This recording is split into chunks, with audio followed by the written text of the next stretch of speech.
Le Bulletin, une présentation de Multiprêt. Qui d'autre? On s'est déplacé à Gatineau pour assister au grand rassemblement du hockey RSEQ impliquant une soixantaine d'équipes de niveau secondaire, 12 équipes collégiales Division 1 et 4 équipes de formation universitaire. Et on en a profité pour faire un brin de jasette avec l'entraîneur des Rebelles de Sorel, Éric Messier. Salut Éric.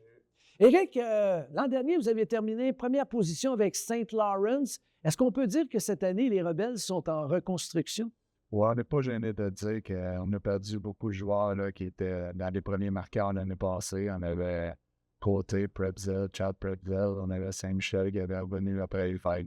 Arpin, Dubois, défense. Fait qu'on a perdu là, des joueurs qui amenaient beaucoup de points au tableau. Là. On a peut-être moins de joueurs qui amènent de points au tableau, mais on a quand même des travaillants. Je veux dire, depuis le début de la saison, les matchs qu'on a joués, on joue pour 500. On a 11 matchs de jouer. Sur les 11, il y en a 9 qui ont fini par un point de différence. C'est des matchs là, qui ont été serrés jusqu'à là. Bon, on dit souvent que lorsqu'on est en reconstruction, c'est pas facile pour les joueurs. Pour le coach, c'est comment? Même quand ça va bien, c'est pas toujours facile.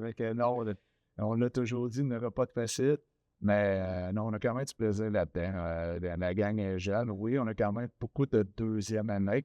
On avait une dizaine de gars qui étaient là l'année passée. Fait qu'ils ont eu quand même des beaux modèles avec les gars qui sont partis. C'était eux autres montrer le petit chemin au niveau qui sont de cette année. Mais quand le type de travail est là, ben, un jour, ça va payer. Quand on parle de reconstruction au niveau collégial Division 1, ça prend combien de temps pour bâtir une équipe? Une formation qui était très impressionnante l'an dernier, entre autres. Il faut que ça aille vite parce qu'au bout de 3 ans, les gars sont partis. Mais des fois, les reconstructions, c'est assez dur de dire qu'on va avoir une bonne équipe qui se reconstruire dans 2 ans pour l'année d'après. Souvent, on peut perdre des joueurs qui ont des juniors majeurs, qui ont des juniors canadiens. Ou on a des fois qu'à l'école, ça n'a pas été comme on aurait souhaité. Fait que si on perd 2-3 joueurs, ben, l'équipe, elle change de portée aussi. Fait qu'on y va quand même une année à la fois, en espérant que tout le monde revienne l'année prochaine. Disons, si tout le monde est là, ben, ça va s'amener à s'améliorer. Comment s'est déroulé le recrutement? Je te pose la question parce qu'on en avait glissé un mot ensemble l'an dernier. Il y a un règlement qui permet maintenant aux joueurs québécois, même si vous avez joué junior majeur du Québec, aller jouer du côté universitaire. Pour certains, Éric, là, c'était la fin du monde. Est-ce que pour une équipe collégiale Division 1, les Rebelles de Sorel, Ça n'a pas changé grand-chose pour nous autres. Ça n'a rien changé? Oui, on a des joueurs d'un peu partout au Québec. Là. On a surtout des gars de la Rive-Sud. On a des joueurs de la place aussi de Sorel. Mais on a aussi des gars de la région de Québec, de la Beauce. Fait qu'on touche un peu partout, on n'a pas le choix. Fait que pour la région, à Sorel, là, on n'a pas beaucoup d'équipes. On a des juvéniles, mais je pense que c'est de la D4 qu'on a à Sorel.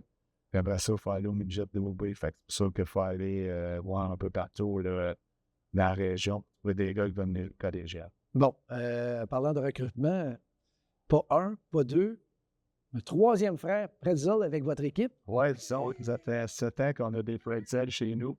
Toujours avec le numéro 4. Ils n'ont pas le choix. Le premier, le numéro 4, le deuxième, le numéro 4. Cette année, ben, les gars, absolument, ils ont le choix de numéro, mais avec Pretzel, lui, il n'a pas le choix. Faut il va avec le 4, puis ben, probablement que c'est le dernier qui va l'avoir. Il n'y a pas d'autres frères. Mais après ça, on retirera le numéro 4, c'est tout. Oui, peut-être que vous allez le retirer, mais ceci étant dit, si tu comparais les 3 frères rapidement, même si les gens ne connaissent pas nécessairement les frères Pretzel, ça se ressemble. C'est une bonne famille, c'est des compétiteurs. C'est des gars qui veulent gagner, qui veulent vraiment. Je parle à Jordan, le premier, le défenseur, Joshua, qui joue avec nous présentement, c'est un autre défenseur, puis Chad, l'an passé, qui était joueur d'avant. C'est des gars des travailleurs, c'est des beaux modèles, c'est des gars faciles à coacher. Si on avait 20 joueurs comme ça dans la chambre, ça serait facile à coacher, puis ça serait plate parce qu'on n'en a pas besoin de dire ça chose. Ce serait trop facile. Oui, ça serait trop facile. Mais on va avoir une belle mémoire de la famille Prebzel à Sorel. Éric, en terminant, c'est ta combienième année? 17. As-tu besoin d'une calculatrice? Ça fait vieillir. J'avais des cheveux, on n'a pas comment ça. Allez, Éric, c'est toujours le fun de te rencontrer. Merci beaucoup. Bonne saison, puis on se reparle bientôt. Parfait, merci. Salut. Le Bulletin était une présentation de Multiprêt. Qui d'autre?